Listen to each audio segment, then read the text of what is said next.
Hello and welcome back friends to our YouTube channel. আজকে আমাদের travel blog কলকাতার বিখ্যাত জোড়াসাঁকো ঠাকুরবাড়িকে কেন্দ্র করে।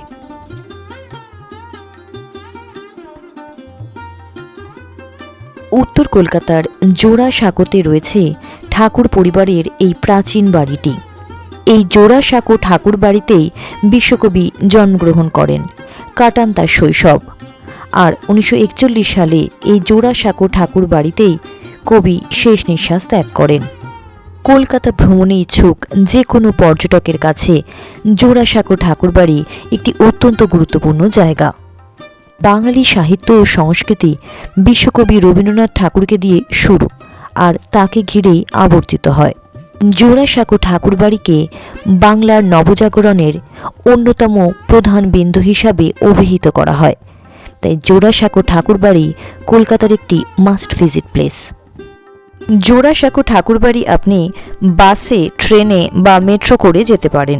আপনাদের সুবিধার্থে এখানে হাওড়া থেকে আর শিয়ালদা থেকে জোড়াসাঁকো ঠাকুরবাড়ি যাওয়ার কিছু বাসের নাম্বার মেনশন করা হলো। মেট্রো করে গেলে গিরিশ পার্ক আর এমজি রোড দুটো মেট্রো স্টেশনই জোড়াসাঁকো ঠাকুরবাড়ির একদম কাছাকাছি পড়বে। গিরিশ পার্ক মেট্রো স্টেশনের 1 নম্বর গেট থেকে বেরিয়ে 10 মিনিট পায়ে হাঁটা দূরত্বে রয়েছে জোড়াসাঁকো ঠাকুরবাড়ি। মেট্রো স্টেশন থেকে আপনারা অটো পেয়ে যাবেন ঠাকুরবাড়ির উদ্দেশ্যে। একই রকমভাবে এমজি রোডে নেমেও আপনারা খুব সহজেই পৌঁছে যেতে পারেন জোড়াসাঁকো ঠাকুরবাড়ি। জোড়াসাঁকো ঠাকুরবাড়িতে আপনি বছরের বিভিন্ন সময়ে আসতে পারেন, তবে 25শে বৈশাখ আর 22শে শ্রাবণ এই দুদিন ঠাকুরবাড়িতে ভিড় একটু বেশি হয়।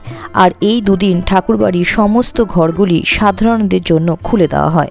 হঠাৎই এক শনিবার দুপুরের খাওয়া দাওয়া শেষে আমি আর মা বেরিয়ে পড়লাম জোড়াসাঁকো ঠাকুরবাড়ির উদ্দেশ্যে। নাগের বাজার থেকে 219/1 বাসে চললাম ঠাকুরবাড়ি। বেলগাছিয়া, আরজিকর, শ্যামবাজার, শোভাবাজার ক্রস করে এসে পৌঁছালাম জোড়াসাঁকোর ঠাকুরবাড়িতে। বাস থেকে নেমে রাস্তা ক্রস করে আমরা সোজা হাঁটতে লাগলাম ঠাকুরবাড়ির গেট পর্যন্ত। মাত্র 5 মিনিট পায়ে হাঁটা দূরত্বেই রয়েছে ঠাকুরবাড়ির গেট।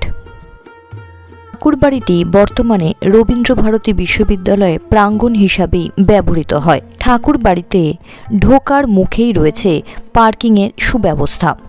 নিজস্ব গাড়িতে আসলে ঠাকুরবাড়ির এন্ট্রি গেটের সামনে এই স্থানে গাড়ি পার্ক করে আপনারা ভেতরে প্রবেশ করতে পারবেন। জোড়াসাঁকো ঠাকুরবাড়ি মঙ্গলবার থেকে রবিবার সকাল 10:30 থেকে বিকেল 4:30 পর্যন্ত খোলা থাকে, আর সোমবার পূর্ণ দিবস বন্ধ। আর বিকেলবেলা 6:30 থেকে 7টা পর্যন্ত ঠাকুরবাড়ির ইতিহাস নিয়ে একটি লাইট অ্যান্ড সাউন্ডের শো হয়।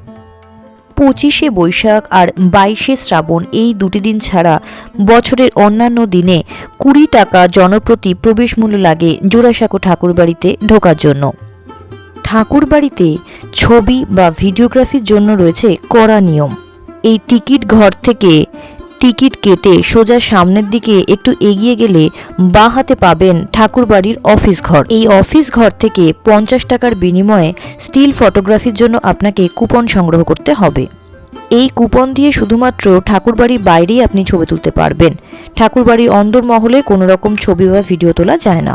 তবে রবি ঠাকুরের জন্মদিবস 25শে বৈশাখ এখানে ছবি এবং ভিডিওগ্রাফির জন্য এত কড়া নিষেধাজ্ঞা নেই।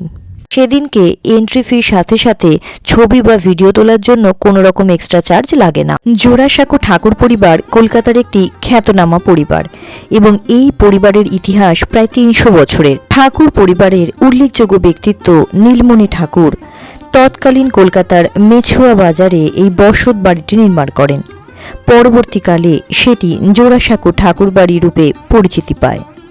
এটা মনে করা হয় যে উত্তর কলকাতার এই অঞ্চলে 18 শতকে কলকাতার প্রভাবশালী শেঠ পরিবারের একটি জলাভূমি ছিল এবং সেই জলাভূমির ওপরে ছিল দুটি ছোট পায়ে হাঁটার সাঁকো বা সেতু। সেই ছোট হাঁটার সেতু বা সাঁকো থেকেই সম্ভবত জায়গাটির নাম হয়েছে জোড়াসাঁকো। এই বাড়িটি প্রায় 35,000 স্কোয়ার ফিট এলাকা নিয়ে রয়েছে। 1961 সালের 8ই মে কবিগুরুর জন্ম শতবার্ষিকী উপলক্ষে সরকার থেকে এই বাড়িটিকে অধিগ্রহণ করা হয়। বর্তমানে এই জোড়াসাঁকো ঠাকুরবাড়ি রবীন্দ্র ভারতী মিউজিয়াম নামে পরিচিত। জোড়াসাঁকো ঠাকুরবাড়িতে দেখবার জন্য রয়েছে অনেক জিনিস। ঠাকুরবাড়ির অন্দর মহলে ঢোকার মুখেই রয়েছে মহর্ষি দেবেন্দ্রনাথ ঠাকুরের এই মূর্তি। আমরা ধীরে ধীরে প্রবেশ করলাম ঠাকুর দালান সংলগ্ন এলাকায়। জোড়াসাঁকো ঠাকুরবাড়ির ঠাকুর দালান, একসময় এখানে বিশাল জাঁকজমক করে দুর্গাপুজো পালন করা হতো। গোটা ঠাকুরবাড়ি জুড়ে রয়েছে প্রায় কয়েকশো ঘর, কিন্তু তার মধ্যে কয়েকটি মাত্র ঘরই সাধারণ মানুষের দেখার জন্য খুলে দেওয়া হয়। এরপর আপনাকে ধীরে ধীরে দোতলায় উঠে যেতে হবে। দোতলা থেকে মূলত মিউজিয়ামটি শুরু। রয়েছে ঠাকুর পরিবারের সদস্যদের ব্যবহৃত চীনামাটি এবং পাথরের নানাবিধ বাসন। তার সাথেই দেখতে পাবেন ঠাকুর পরিবারের সদস্যদের ব্যবহৃত বেতের এবং কাঠের নানান ধরনের আসবাবপত্র। এখানে আসলেই আপনি দেখতে পাবেন কবিগুরুর প্রয়াণ কক্ষ, তার সাথে সাথেই কবিপত্নী মৃণালিনী দেবীর ব্যবহৃত দুটি ঘর, রান্নাঘর, ঠাকুর পরিবারের আঁতুর ঘরও। মূলত 3 গ্যালারি যুক্ত এই রবীন্দ্র ভারতী মিউজিয়াম দেখতে আপনার বেশ অনেকটা সময় লাগবে। রবীন্দ্র ভারতী মিউজিয়াম দেখার পর ঠাকুর বাড়ির এই ইতিহাস যদি লাইট অ্যান্ড সাউন্ড শো এর মাধ্যমে দেখতে চান, তাহলে 50 টাকার এই টিকিটটি অবশ্যই কেটে নেবেন। বিকেল 6:30 থেকে 7টা পর্যন্ত হয় এই শোটি। ঠাকুরবাড়ির সামনের এই মাঠটিতেই চেয়ার পেতে দেওয়া হয় এই লাইট অ্যান্ড সাউন্ড শো এর জন্য। এই ভিডিওর মাধ্যমে জোড়াসাঁকো ঠাকুরবাড়ির লাইট অ্যান্ড সাউন্ড শো এর কিছু মুহূর্ত তুলে ধরা হলো। কলকাতার প্রাচীন পথ এই চিত্তুর। ইংরেজরা বলতো রোড টু কালীঘাট। ইদং সর্বম ইয়ৎকিঞ্চ জগত্যাং জগৎ। এই বিশ্বের সবকিছুই পরমেশ্বরের দ্বারা আবৃত।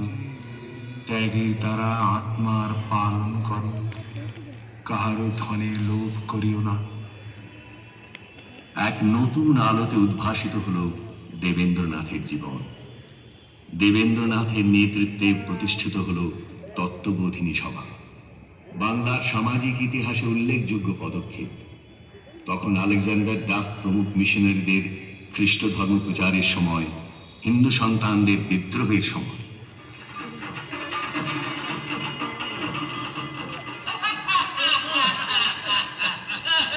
জেন্টলম্যান, এটা কাদের পুজো? ধর্মসভার কালী পুজো। ইউ মিন গুরু সভা? কি? We must wish to Goddess Kali. Good evening, madam. এত বড় আসপর্দা, মা কালী কি ম্যাডাম? এই মণ্ডপ থেকে বার করে দাও এদের। দূর করে দাও।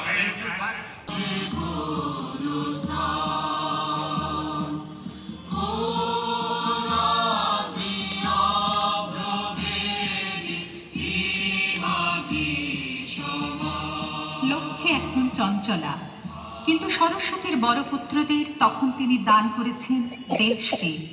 সেই দান তার পুত্র কন্যারা দ্বিজেন্দ্রনাথ, সত্যেন্দ্রনাথ, জ্যোতিরিন্দ্রনাথ, স্বর্ণকুমারী দেবী এবং রবীন্দ্রনাথ। সংস্কৃতের শোভন সুন্দর চারুলতা মহর্ষি ভবনের মাটি থেকে ঊর্ধ্বমুখী হয়ে আকাশকে ছোঁয়ে। এবারে সেই পর্ব। সংস্কারের অড্ডল খুলে দেয়া হলো এই বাড়ি থেকে। স্বদেশ চিন্তা, সাহিত্য ও সঙ্গীত চর্চার এক জীবন্ত পরিবেশ।